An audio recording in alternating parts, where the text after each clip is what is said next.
ખરેખર વિજયભાઈ માટે જ્યારે બોલવાની વાત આવે ત્યારે વિજયભાઈના નિધનથી હું એમ માનું છું કે વિજયભાઈના પરિવાર પૂરતી આ દુઃખની વાત નથી.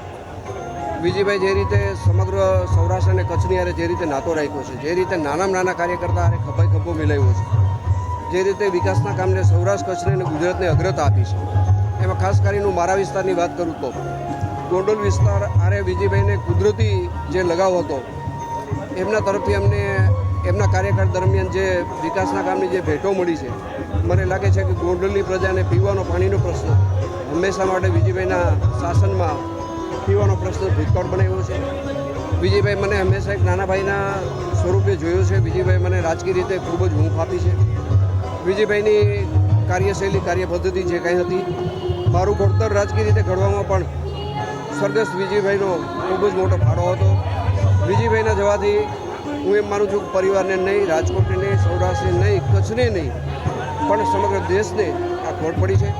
વિજયભાઈના આત્માને પરમ કૃપાળુ પરમાત્મા શાંતિ આપે એવી પ્રાર્થના કરું છું.